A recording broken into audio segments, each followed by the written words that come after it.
Jésus qui a le trône de son Père. Si tu connais le numéro que tu donnes, hein, nous prenons les cantiques. Nous allons nous préparer, bien-aimés. Le Seigneur est là. Gloire à toi.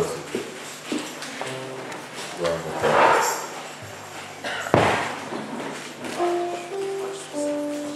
Nous chantons dans l'attitude de prière. Page 63. Page 63.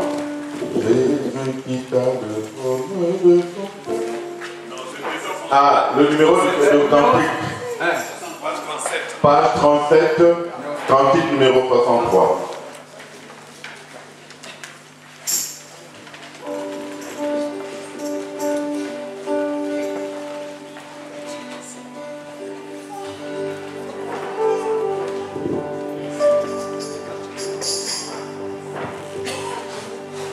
Jésus qui t'a trôné de son Père est descendu ici-bas sur la terre. Il accepta la crèche pour berceau, lui roi des rois, les fils des très hauts. Oh oui, c'est vrai, je sais que c'est vrai. Il est écrit, c'est ainsi dit, que Jésus est mon bonheur si près, la vie de mélodie. En tous les lieux proclame la délivrance, faisant le bien, guérissant la souffrance, il pardonnait aux pécheurs repentants, il bénissait jusqu'au petit enfant. Oh oui, c'est vrai, je sais que c'est vrai. Il est écrit, c'est ainsi dit, que Jésus est mon bonheur si près, la vie de l'éternité. Il fait trouver sur la croix méprisable, lui juste c'est mourir pour moi coupable, pour me sauver sous sa vie répandue. C'est pourquoi j'aime le Seigneur Jésus. Oh oui, c'est vrai, je sais que c'est vrai. Il est écrit, c'est ainsi dit, que Jésus est mon bonheur si vrai, la vie est jusqu'à vainqueur du sorti et la tombe, gloire à l'agneau divin sauveur du monde. Il règne au siècle, intercède pour moi, et bien bientôt me chercher, je le sens. Oh oui, c'est vrai, je sais que c'est vrai. Il est écrit, c'est ainsi dit, que Jésus est mon bonheur si près, la vie de mélodie. Oh oui, c'est vrai, je sais que c'est vrai. Il est écrit, c'est ainsi dit, que Jésus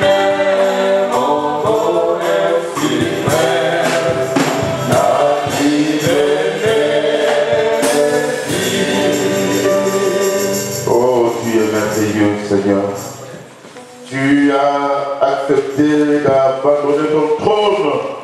Toi, le roi des rois, tu es descendu pour moi coupable. Tu as souffert jusqu'à la mort sur la croix.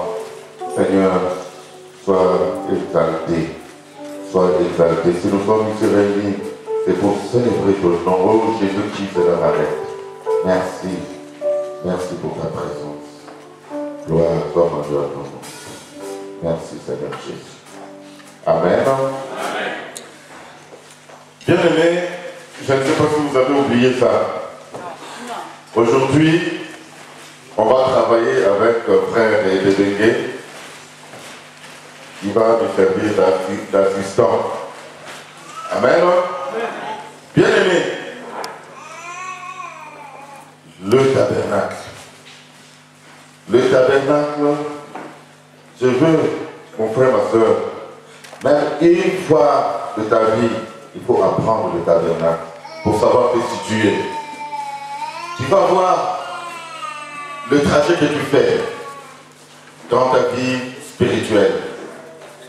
Tu as été, le Seigneur t'a appelé. Le Seigneur t'a appelé.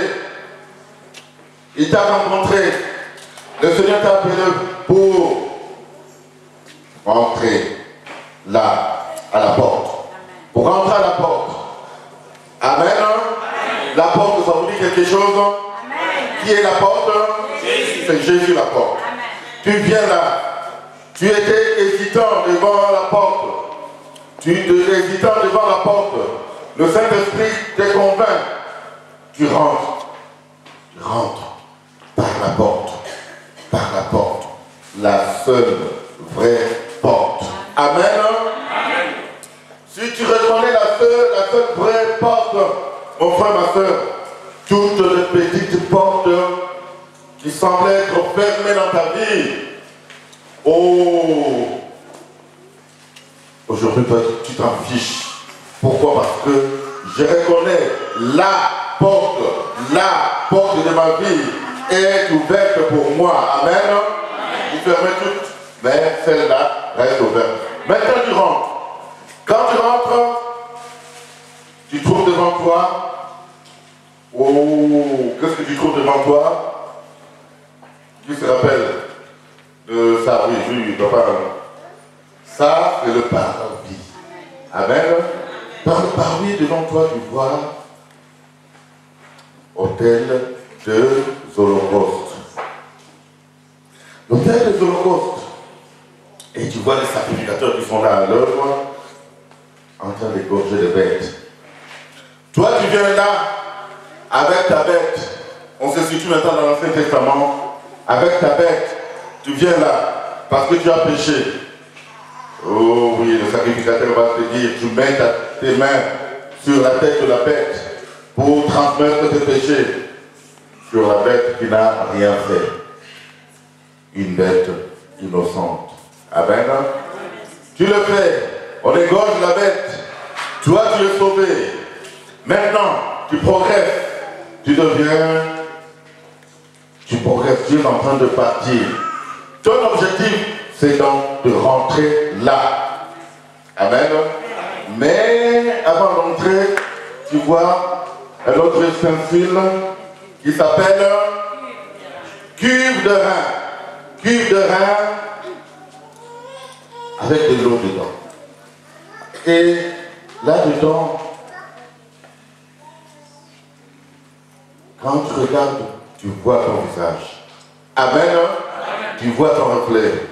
Oh, si sur ton visage, il y avait quelques saletés, voilà l'occasion de les nettoyer, d'enlever les saletés sur ton visage.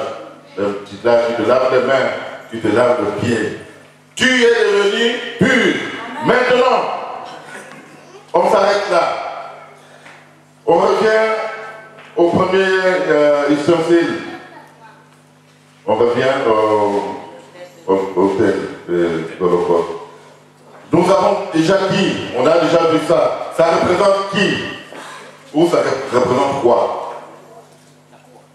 Ça représente la croix. Amen. Bien-aimé, Notre Rédempteur, il est passé par la croix. Quand tu suis le Seigneur, tu prends, tu portes aussi ta... Tu passes par là. Tu passes par là. Tu acceptes Jésus.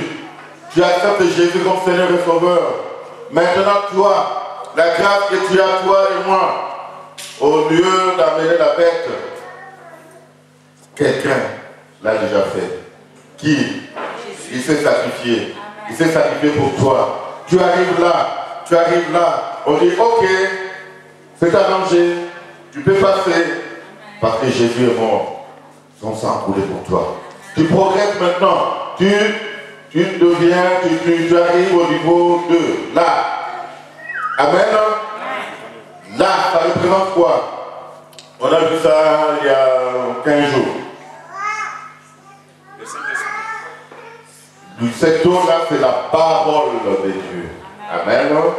Cette eau-là, c'est la parole de Dieu. La parole.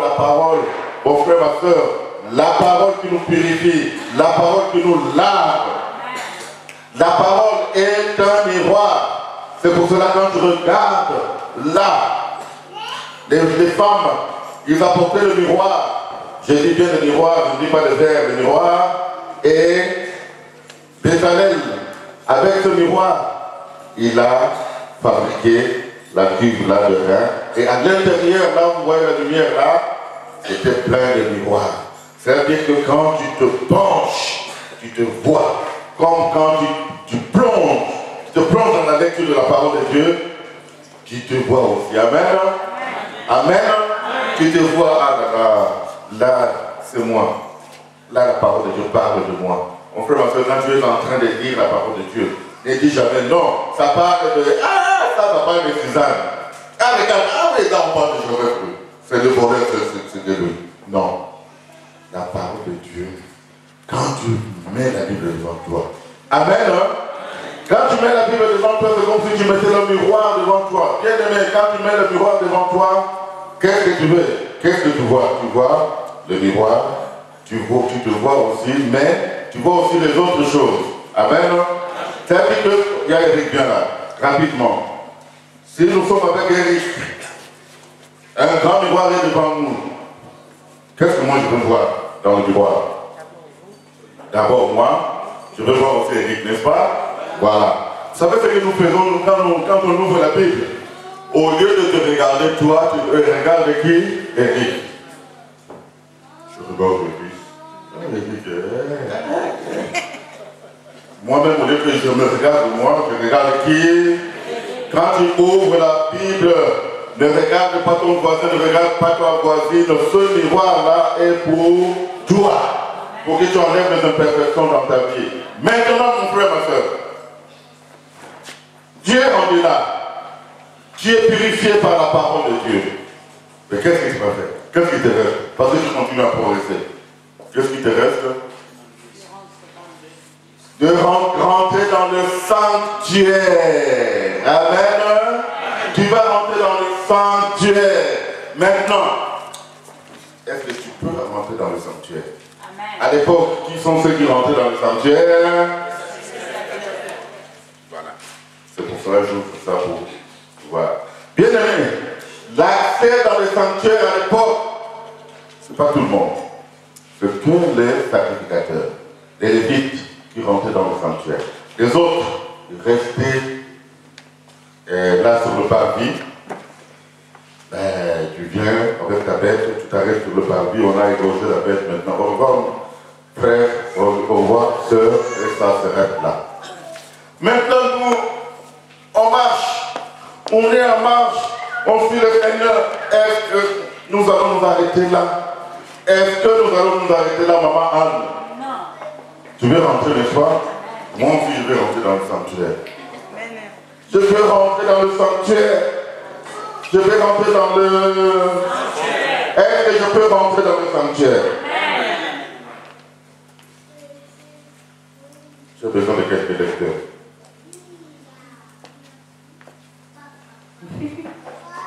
Ça, tu prends ça.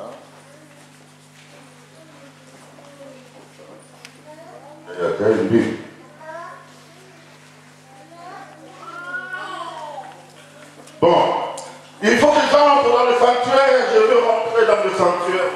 Je vais rentrer dans le sanctuaire.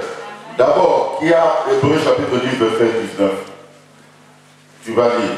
Hébreux chapitre 10, verset 19. Il y avait deux micros comme ça. Là. Il y en a. Donne l'autre à vous. Écoutez, bien aimé, très important pour nous. Je vais rentrer dans le sanctuaire. Écoutez ce que disent les Écritures. Hébreux chapitre 10, verset 19. Je lis au nom de Jésus. Ainsi donc, frères, nous avons au moyen du sang de Jésus une libre entrée dans le sanctuaire. Amen. Amen. Nous avons au moyen du sang de Jésus le libre, la liberté d'entrer dans le sanctuaire. Cela veut dire quoi? Vous savez, bien aimé, à l'époque de nos patriarches, le Seigneur a dit à Moïse, c'est issu dans Exode chapitre 19, verset 6. Papa, au calme. Je dis au nom de Jésus. Écoutez. Mais vous serez pour moi un royaume de prêtres, une nation sainte. Telles sont les paroles que tu transmettras aux Israélites. Alléluia. Amen. Selon ma version, vous serez pour moi un royaume de sacrificateurs, une nation sainte. Après, il dit, voilà les paroles que vous dites, que tu diras aux enfants d'Israël. Vous allez me dire, mais là, il a dit ça, mais c'était dans l'Ancien Testament. Dans le Nouveau Testament, nous lisons 1er épître de Pierre, chapitre 2, verset 9. 1 Pierre 2, verset 9. Écoutez bien. Suivez, prenez note. C'est très important. 1 Pierre, chapitre 2, verset 9.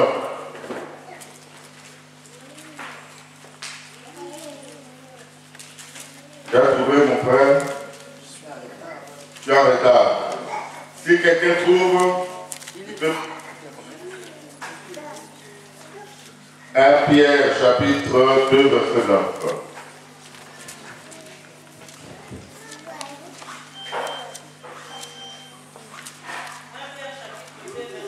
Voilà, allez. Oui. Vous, au contraire, vous êtes un peuple choisi. Oui. Des prêtres royaux, une nation sainte, un peuple racheté afin de proclamer de louanges de celui qui nous a appelés des ténèbres à sa merveilleuse lumière. Amen. Alléluia. Amen. Bien-aimés, écoutez. La parole de Dieu nous dit que au temps de la grâce de racheter du Seigneur, nous sommes de sacrificateurs.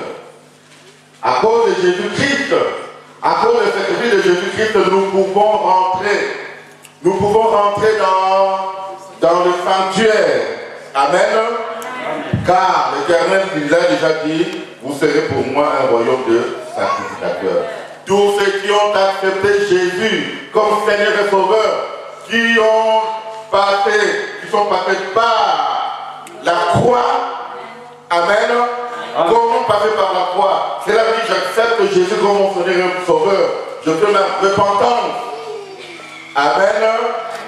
Alléluia. Maintenant, je suis chrétien. Je vais passer par l'eau de baptême. Je deviens 100% chrétien. J'appartiens maintenant. J'appartiens à la famille royale. Je suis sacrificateur. Comme tu es sacrificateur, maintenant rentre dans le sanctuaire. Tu vas rentrer dans le sanctuaire, mon frère, ma soeur. Maintenant, dans ce sanctuaire, il y a 2 pièces ou 2 chambres. Nous avons accès d'abord dans la première pièce ou la première chambre, qui s'appelle le lieu saint. Bien-aimé, tu rentres. La porte s'ouvre. Parce que tu as accepté Jésus comme Seigneur et Sauveur. Tu as accès, tu rentres comme un curieux. Tu rentres dans la première chambre. Tu regardes. Ouh, qu'est-ce que tu remarques? Il n'y a pas de fenêtre. Aucune fenêtre. Oh,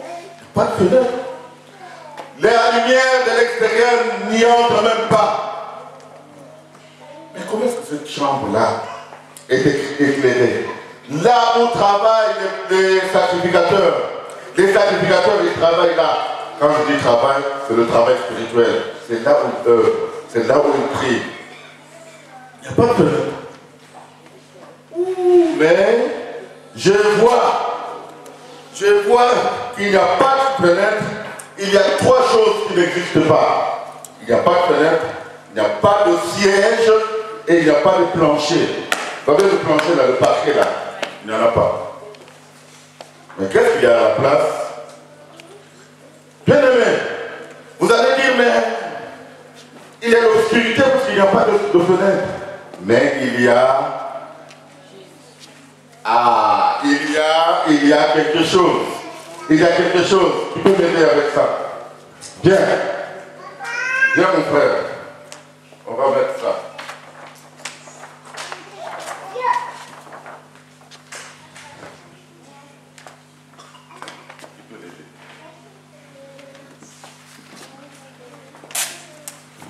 Il n'y a pas de fenêtre.